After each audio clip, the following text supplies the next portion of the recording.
Hey gardeners, Amy here with Garden Up. Today I'm visiting the Rosarium, which is just south of Spokane. And so I'm here today with Lynn, who is going to lead us in a seminar on pruning hybrid teas and David Austin's. Is that right? Yes. David Austin roses specifically. So Lynn, how long have you been taking care of roses? I joined the Spokane Rose Society in 1978, which is when I began seriously growing roses. And I have about 200 roses in my yard. 200 roses. This, like I say, is the David Austin garden. And I brought my tools out here at the time. One cannot have too many pruners. They are very valuable, and you want to have the bypass pruner. You can see there's one flat edge and one skinny edge. And you want that because you keep the skinny edge down so that it cuts clean. If you do it this way, you're going to have a mashed cane, and then that leads to disease. It's a bypass, and this is one for people with arthritis because this gear kind of rotates so that it's easy to, a lot less work your hand. You have the long handle ones. These are smaller than your great big long loppers, but these are good for getting in where there are tight spots and you don't want to ruin your arm while you're doing it. Then I have a couple different saws, just a regular orchard saw, and I use those for the great big canes that are you can't get your pruner around. And then I got these little Japanese saw, which has got real fine blades, but you can get in close to the rose so you work without damaging the cane next to it. And this is one thing, after you get done pruning, my husband made this for me, and it's just a screwdriver, and he bent this and then sharpen the end of it, and you get in there and you can get all the little weeds. They're just the handiest things. Let's go ahead and see what we can do. I picked this garden because you can see there's some, that one over there has a lot of green growth on it. This one has green growth on it. This one I did last week. It's still waiting to grow, but it's got green, so we know it's going to be okay. Now, the thing of it is, this has got too many things growing on it. So first of all, I'm going to take this one down a little ways, and I try to look for a bud. You want to have the center of the cane so that it's white or light tan, because that's a healthy cane. If you get it any less white, it's going to die back anyway, and then you have disease. This has got a problem because it's got some black stuff there.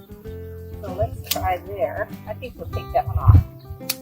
You can't see that, but later on you can look. It's still got some brown there on the end of the cane there. So it was just an unhealthy cane. Some of these you're going to take them clear to the ground.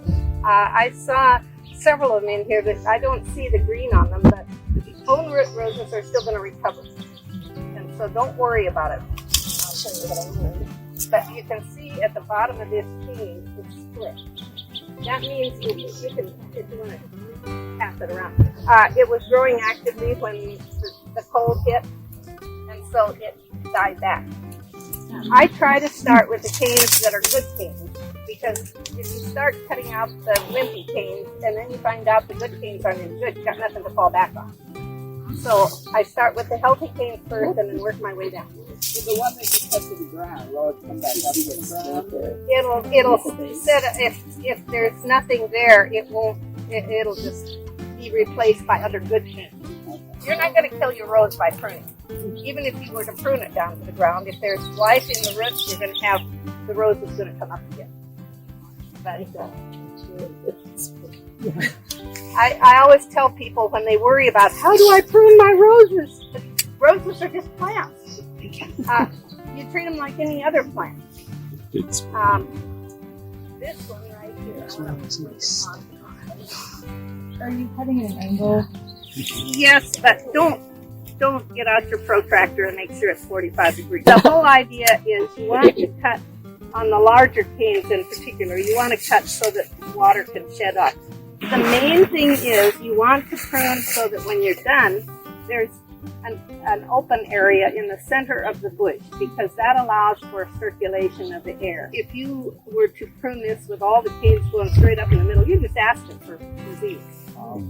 So I like to give it lots of room. This is a black one and it's a puny one, so I'm going to get rid of both of those right there because they don't belong.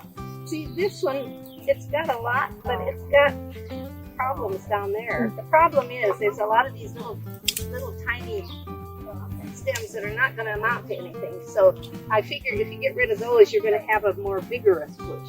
There's a stub. During the summer, somebody probably cut a bloom off of it or something. But when you leave a stub, you're asking for disease.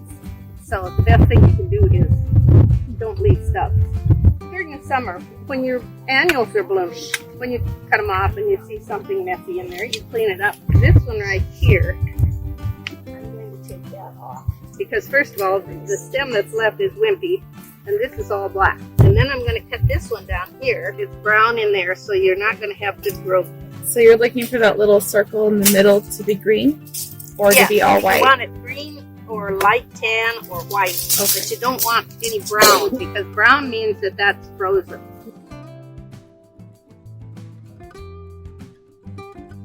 See, this was one that was last year's cut. So it's dead, and that was why I took it all the way down. And it's got green way down at the bottom, so I'm going to be nice to it. And I'll stop right here and see if it comes back. And if it doesn't, like I say, there will be plenty to take its place. This one, I'm going to do this because, number one, it's way out there. It's going to be involved with the other roses before summer's over. In fact, with this one, I'm going to take it down to here and let it start over again. See, we're getting it down so it's more manageable. Always open up again.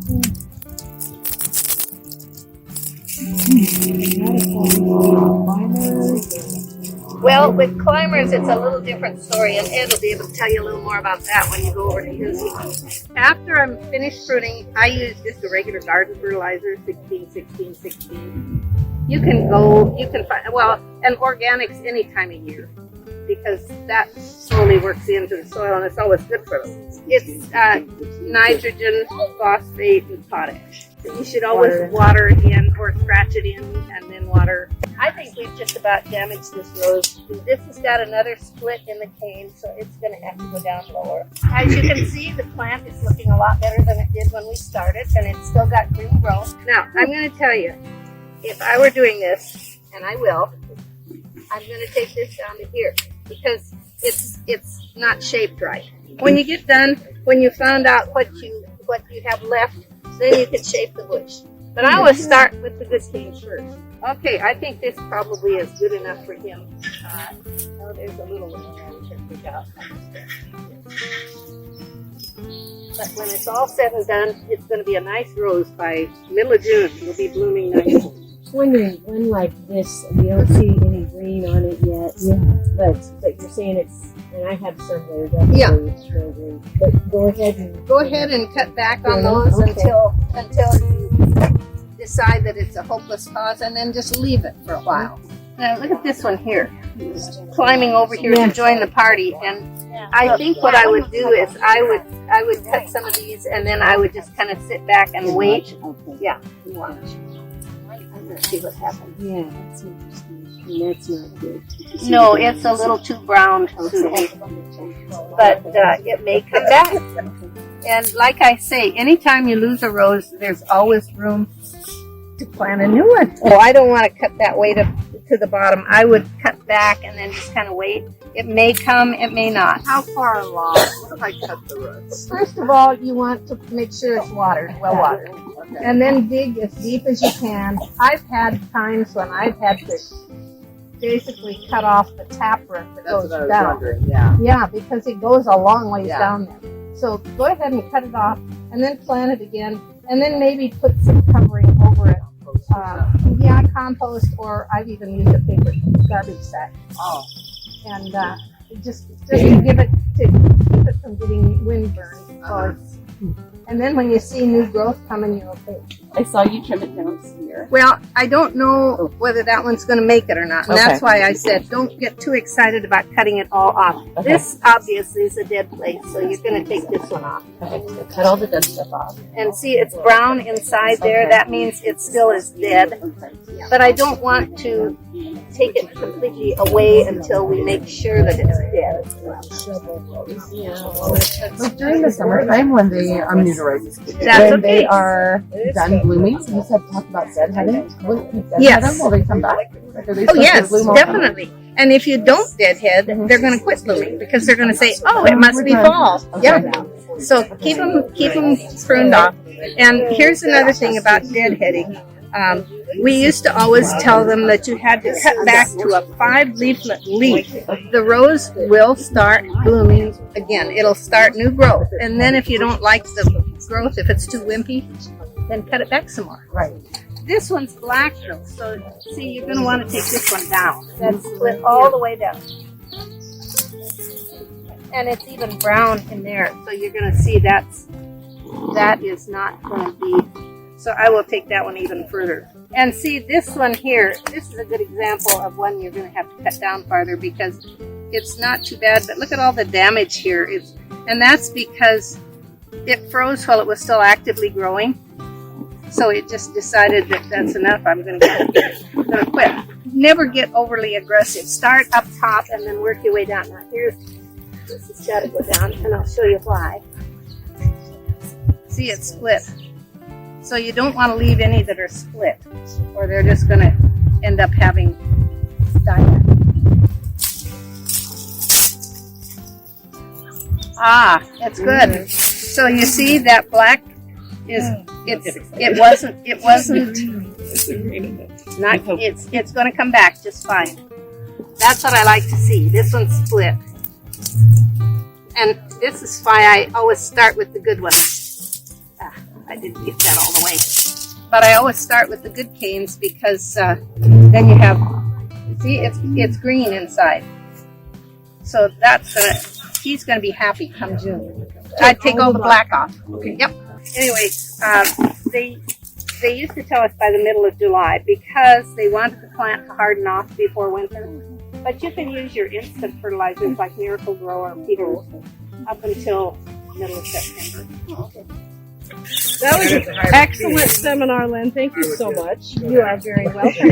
I enjoy talking to people, and I have pruned roses a long time. I bet you have 78. That's longer than I've been alive. Longer than a lot of people have been alive. Oh my goodness. Well, thank you for sharing your wisdom. We sure appreciate it. Thanks everybody for watching. You got to check out the Rosarium. If you have not been to this beautiful garden, check it out if you're in Spokane. If you're not in Spokane, maybe it's an excuse to come visit. It's a destination. It really is. It's a beautiful place. And I bet, are there other similar nurseries like this all over the place? Yeah? Yes, there are, but we are one of the fortunate ones to have a nursery in the Spokane area. Most of them are on the west side of the state. Oh, yeah. Well, look up and see if you have something like this in your area and go visit. And if not, maybe some of you entrepreneurial people might want to start a nursery like this. Anyway, I digress. Thank you, Amy. Thank you so much, Lynn. Thanks for watching, everybody. I'll see you in the garden.